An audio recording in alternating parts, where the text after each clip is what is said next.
வணக்கம்.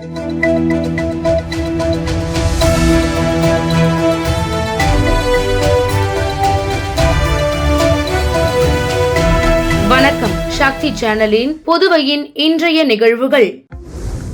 புதுச்சேரி கடற்கரை சாலையில் நடந்த குடியரசு தின விழாவில் கவர்னர் கைலாஷ்நாதன் தேசிய கொடியேற்றி போலீசாரின் அணிவகுப்பு மரியாதையை ஏற்றுக்கொண்டார்.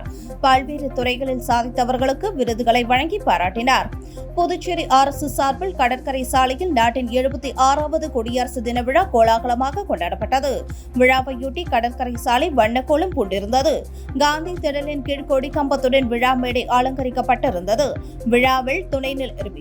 விழாவில் துணைநிலை ஆளுநர் கைலாஷ்நாதன் தேசிய கொடியேற்றினார். பின்னர் கவர்னர் போலீசாரின் அணிவகுப்பு மரியாதையை ஏற்றுக்கொண்டார்.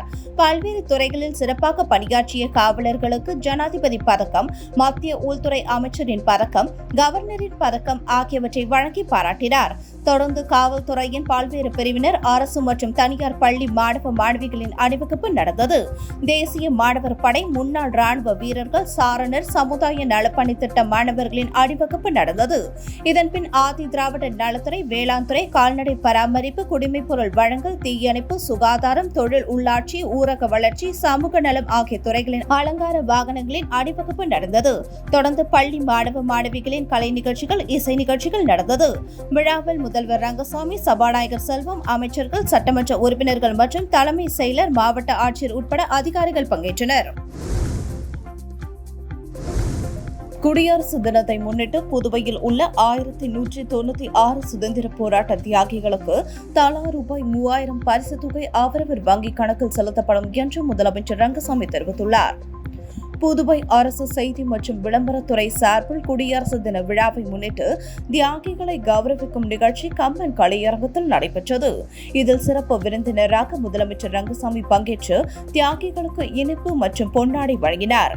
தொடர்ந்து விழாவில் பேசிய அவர், நாட்டின் விடுதலைக்கு போராடி தங்கள் இன்னுயிரை நீத்தவர்களுக்கு பெருமை சேர்க்கும் வகையில் அவர்களை கௌரவித்து நாம் பெருமைப்படுகிறோம்.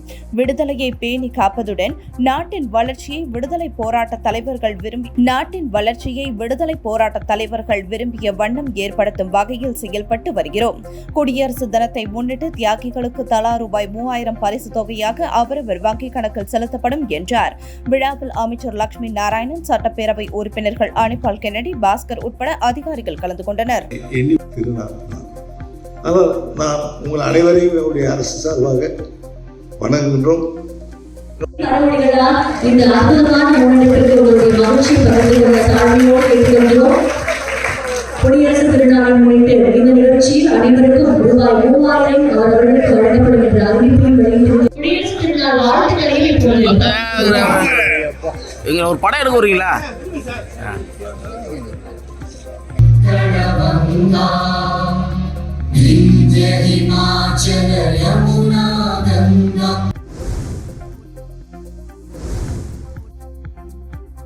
புதுச்சேரி தமிழ் கலைஞருக்கு மத்திய அரசு பத்மஸ்ரீ விருது அறிவித்துள்ளது. அவருக்கு கவர்னர் கைலாஷ்நாதன் உட்பட பலர் வாழ்த்து தெரிவித்துள்ளனர். பல்வேறு துறைகளில் சிறந்து விளங்குபவர்களுக்கு நாட்டின் உயரிய விருதான பத்மஸ்ரீ, பத்ம விபூஷன் ஆகிய விருதுகளை மத்திய அரசு வழங்கி வருகிறது. இந்த ஆண்டிற்கான விருதுகளை மத்திய அரசு வெளியிட்டுள்ளது.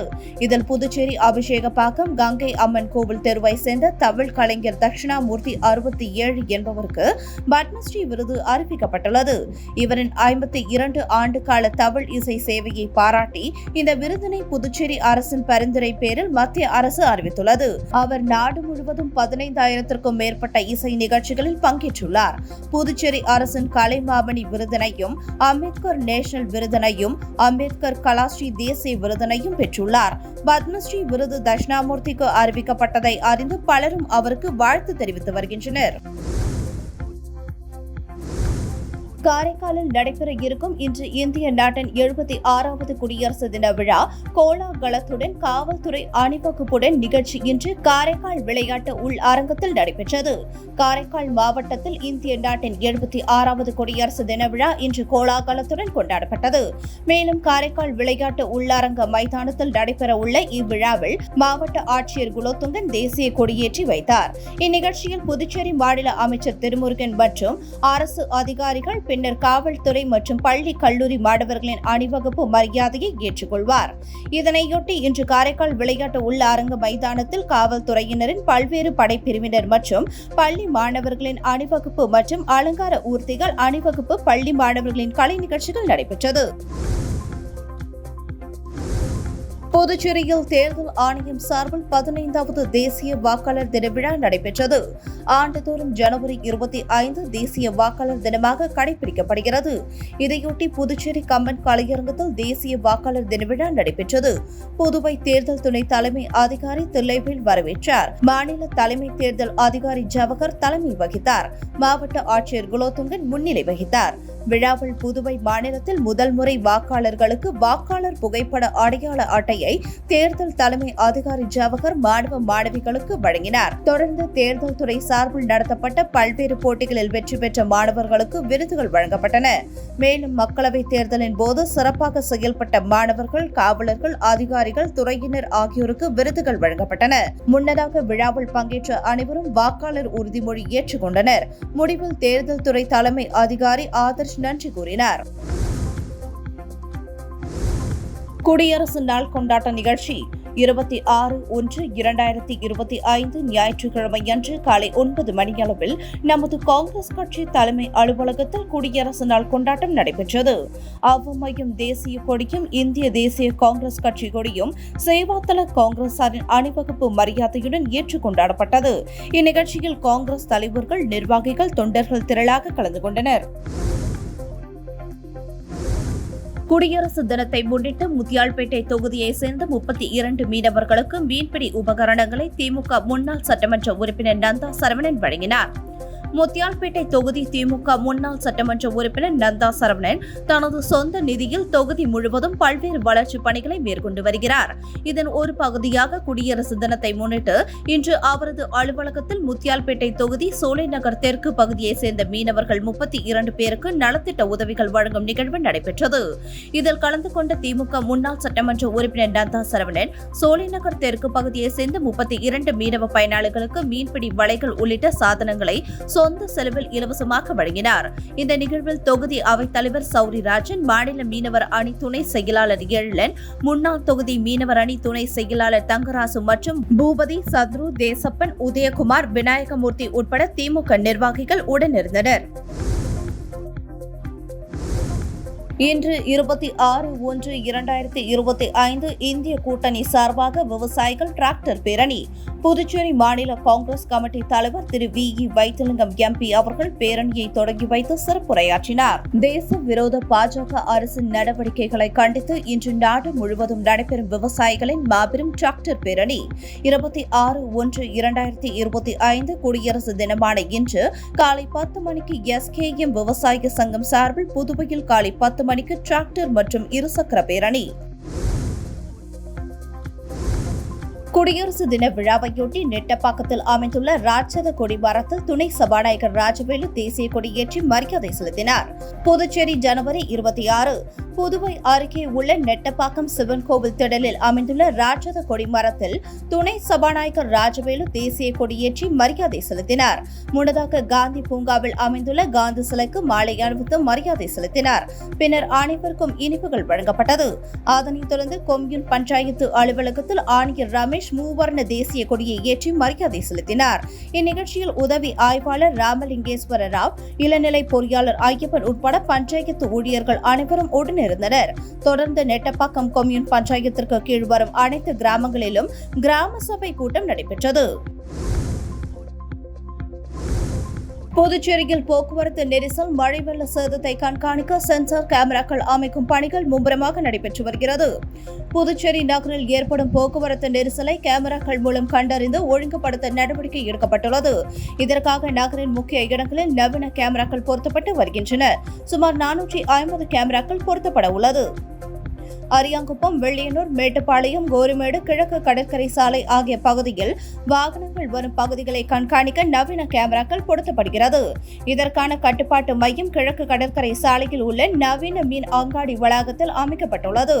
இங்கிருந்தபடியே ஊழியர்கள் கண்காணித்து போக்குவரத்து விதிகளை மீறுபவர்களின் வாகன எண்களை கண்டறிந்து அபராதம் விதிக்கப்பட உள்ளது.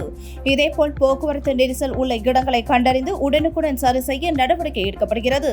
இது மட்டுமல்லாது மழையின் போது புதுச்சேரியில் தாழ்வான பகுதிகளில் வெள்ளம் புகுந்து பொதுமக்கள் பாதிக்கப்படுவது வாடிக்கையாக இருந்து வருகிறது. இதனை தடுக்கும் முயற்சியாக மழைக்காலங்களில் முன்கூட்டியே வெள்ள அளவை கண்டறிய நடவடிக்கை எடுக்கப்பட்டு வருகிறது. இதற்காக சாலைகள், கழிவுநீர் வாய்க்கால்களை கண்காணிக்கவும் கேமரா பொருத்தப்படுகிறது. அதாவது வாய்க்கால்களில் பெருக்கெடுத்து ஓடும் தண்ணீரின் அளவு சென்சார் கேமரா மூலம் கட்டுப்பாட்டு அறையில் இருந்து கண்காணிக்கப்படும். அதன் மூலம் மழை வெள்ளம் அதிகரிக்கும் போது தாழ்வான பகுதியில் இருந்து மக்களை வெளியேற்றுவது, மின்சாரத்தை துண்டிப்பது போன்ற முன்னெச்சரிக்கை நடவடிக்கை எடுக்கப்பட உள்ளது. புதுச்சேரி மாநிலத்தில் 10% மக்கள் தீபாவளி இலவச அரிசி, சர்க்கரையை வாங்காததால் அரசுக்கு ரூபாய் 1 கோடி வரை மிச்சமானதாக தகவல் வெளியாகியுள்ளது. புதுச்சேரியில் மீண்டும் ரேஷன் கடை திறந்து அரிசி வழங்க மக்கள் கோரிக்கை விடுத்தனர். ரேஷன் கடை திறந்து மாதாந்திர இலவச அரிசி 20 கிலோ வழங்கப்படும் என அரசு அறிவித்தது. அதற்கு முன்னோட்டமாக தீபாவளிக்கு அனைத்து ரேஷன் கார்டுகளுக்கும் தலா 10 கிலோ இலவச அரிசி, 2 கிலோ சர்க்கரை வழங்கப்படும் என அறிவிக்கப்பட்டது. கான்வென்ட் மூலம் அரிசி, சர்க்கரை கொள்முதல் செய்து ரேஷன் கடைகள் மூலம் விநியோகம் செய்யப்பட்டன. இதற்காக அரசு ரூபாய் 16 கோடி ஒதுக்கியது. ஒட்டுமொத்த ரேஷன் கார்டுகளில் 90% கார்டுகளுக்கு தேவை அரிசி, சர்க்கரையை கான்பெட் கொள்முதல் செய்து விநியோகித்தது. அதன்படி 10% கார்டு உரிமையாளர்கள் ரேஷன் கடை பக்கம் கூட எட்டி பார்க்கவில்லை. இதன் மூலம் அரசுக்கு ரூபாய் 1 கோடி வரை மிச்சமானது. அரசு தொடக்கப்பள்ளி சின்ன கரையாம்புத்தூர் வட்டம் 4 வெள்ளியனூர் கல்வித்துறை புதுச்சேரி பள்ளியில் இன்று 26/1/2025 குடியரசு தினம் கொண்டாட்டம் நடைபெற்றது. இந்த கூட்டத்திற்கு பள்ளி மேலாண்மை குழு தலைவி ஐ. விஜயலட்சுமி, சின்ன கரையாம்புத்தூர் ஆங்கன்வாடி கோஆர்டினேட்டர் ஆர். காமாட்சி, நடத்துனர் சாமுண்டீஸ்வரி மற்றும் பெற்றோர்கள் கலந்து கொண்டனர். இந்த குடியரசு தினம் விழாவை திருப்பா ஆறுமுகம் தலைமை ஆசிரியர் தலைமை தாங்கி தேசிய கொடியினை ஏற்றினார். இவ்விழாவில் ஆசிரியை பூங்குழலி குடியரசு தினம் பற்றி சிறப்புரையாற்றினார். மாணவர்கள் தம் கட்டுரைகளை வாசித்தனர். அனைவருக்கும் லட்டு இனிப்பு வழங்கப்பட்டது. இந்த விழாவிற்கு பாலசேவிகா எஸ். சந்தியா நன்றி கூறினார். விழா முடிவில் தேசிய கீதம் பாடப்பட்டு இனிதே முடிவுற்றது.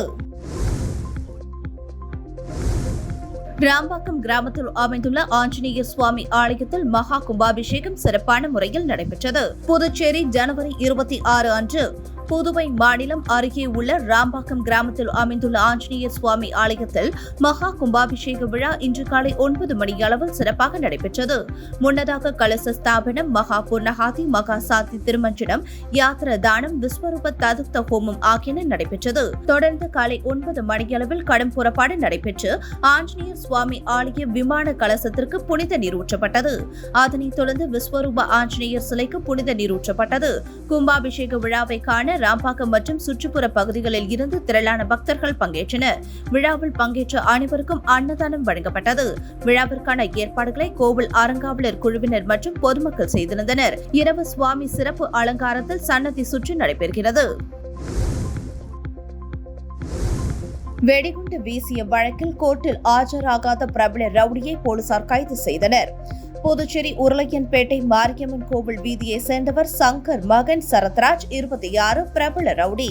இவர் மீது 2 கொலை வழக்குகள் உள்ளன. இவர் கடந்த 2019ஆம் ஆண்டு பெண் தர மறுத்ததால் கோட்டக்குப்பம் அல்லாப்பிச்சை வீட்டில் வெடிகுண்டு வீசினார். சரத்ராஜை கைது செய்த கோட்டக்குப்பம் போலீசார் அவர் மீது விழுப்புரம் முதன்மை மாவட்ட சார்பு நீதிமன்றத்தில் வழக்கு தொடர்ந்தனர். இவ்வழக்கில் ஜாமீனில் வந்த சரத்ராஜ் வழக்கு விசாரணைக்கு ஆஜராகாமல் தலைமறைவானார். அவரை கைது செய்ய நீதிபதி வாரண்ட் பிறப்பித்தார். இதன் பேரில் கோட்டக்குப்பம் போலீசார் தலைமறைவாக இருந்த சரத்ராஜை கைது செய்து நீதிமன்றத்தில் ஆஜர்படுத்தி கடலூர் மத்திய சிறையில் அடைத்தனர். இத்துடன் சக்தி சேனலின் புதுவையின் இன்றைய நிகழ்வுகள் முடிவடைகின்றன. வணக்கம். உங்கள் சக்தி சேனலின் புதுவையின் அன்றாட நிகழ்வுகளை உடனுக்குடன் தெரிந்து கொள்ள சக்தி சேனல் புதுச்சேரி யூடியூப் சேனலை சப்ஸ்கிரைப் செய்து கொள்ளுங்கள். மறக்காமல் பெல் பட்டனையும் கிளிக் பண்ணுங்க. ஷேர் பண்ணுங்க, லைக் பண்ணுங்க. உங்கள் சக்தி சேனல்.